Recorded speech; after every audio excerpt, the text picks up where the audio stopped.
Le petit conte du jour. Les histoires de chats et de chiens ont assez duré. Pour maintenant appeler un chat et un chien un chien. Alors aujourd'hui, je vous propose un conte sur la nécessité d'amener la paix au quotidien du chien et du chat que nous sommes tous, afin de se cacher derrière la bonne parole qui nous tient tant à cœur. Alors voilà. Il était une fois une femme, sans nom ni prénom, car ses parents avaient oublié de le faire à sa naissance. Ils avaient mis tant de passion à lui apprendre la bonne tenue du mode de fonctionnement de la véritable famille qu'était la leur. Il fallait se lever à l'heure, et non aux calendes d'une insomnie parfaite, lorsque la mère de famille s'épuisait à ne pas dormir trop longtemps, au sortir d'une nuit à penser les jours rosis d'une petite femme à l'agonie de l'ignorance même de son nom de famille, à force de servir de faire-valoir à cette dernière. Car, en plus de se lever à l'heure, il fallait laver le sol au sortir du lit.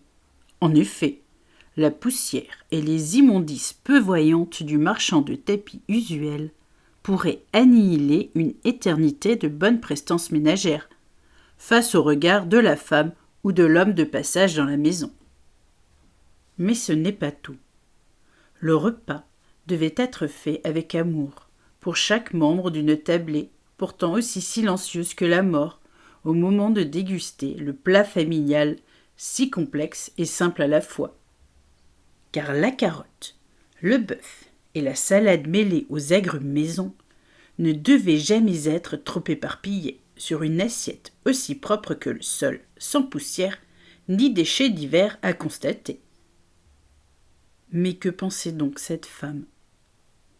Ainsi choyer sa maison et ses meubles sans vie, alors que la vie l'attendait à l'autre bout du cordon, que son époux venait de couper pour la libérer du sacerdoce d'une maternité bien perçue jusque-lors par la famille tout entière. Cependant, en coupant le cordon, les animaux de compagnie en avaient perdu le sens du monde actuel. En effet, la gente dame et son bœuf carotte à la salade bien originale en avaient oublié que son nom de mère devenait bien plus utile à présent que son bébé était né.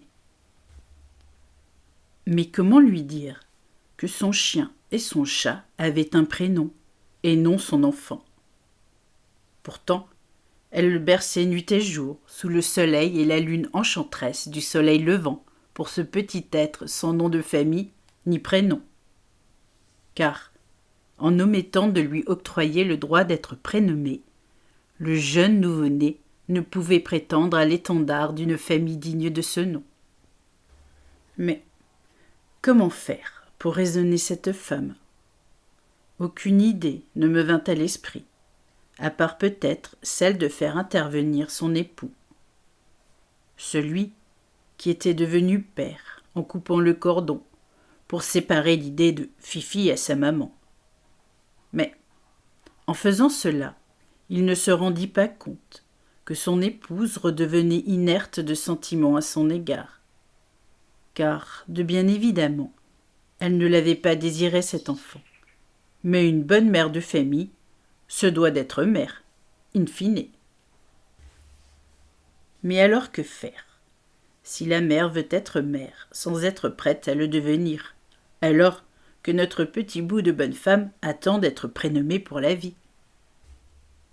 Il suffisait peut-être de dire au père de le faire, car lui le désirait ce bébé et sa frémousse d'ange au quotidien, face à une mère, aussi sale que possible, à force de tout ranger et nettoyer en pagaille, jusqu'à mourir de fatigue face à une petite fille qui lui rappelait tant sa propre vie de femme-enfant, lorsque l'amour du père lui fit tant défaut, à elle aussi.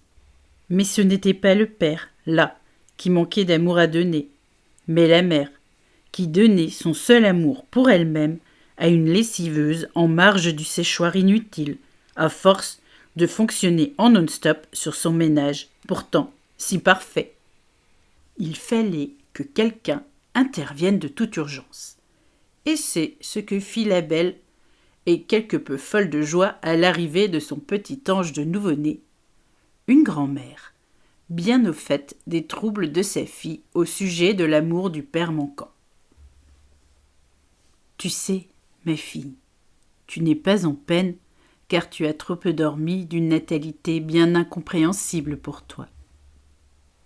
Non, ma chérie, tu dois te débarrasser du père manquant, pour accepter sa présence dans ta venue même au monde, lorsque tu devins la plus belle des âmes pour moi, ma chérie. » Notre femme se mit à pleurer, en comprenant que son amour à elle était aussi superficiel, lorsqu'il cherchait à plaire à tous, sauf à ce qui faisait d'elle une femme si véritable de sens. Elle venait de donner la vie pour être parfaite, face à un père qui ne l'avait jamais reconnue, alors que sa mère lui avait donné l'existence rêvée d'une petite princesse, gâtée par autant d'amour au quotidien. Alors, pourquoi chercher celui qui ne m'aime pas, lorsque la vie me donne tant d'amour de toutes ces personnes qui m'entourent sans me renier pour qui ou quoi que ce soit? Elle remercia sa mère pour son choix de vie, face à la désuétude de cet homme qui partit sans se retourner, après une nuit de bonheur, malgré tout, a ainsi donné la vie à une femme aimée de son époux, et cet enfant nouveau-né qui pleurait sans cesse, car il ne savait pas encore qui il était. Jade, ma chérie, tu t'appelleras Jade, car tu es la plus précieuse des pierres, en ce jour où l'amour te forgea au creux de mon âme, pour aujourd'hui te voir porter le même nom de famille que ce père et cette mère que nous formons, nous, tes parents. Ainsi, Jade put enfin se reposer, et sa mère aussi, face au ménage si parfait d'une grand-mère dont seuls les mots servaient de plumeaux pour aider sa fille à nettoyer les caveaux les plus enfuis d'une enfance pas toujours vue sous le bon angle.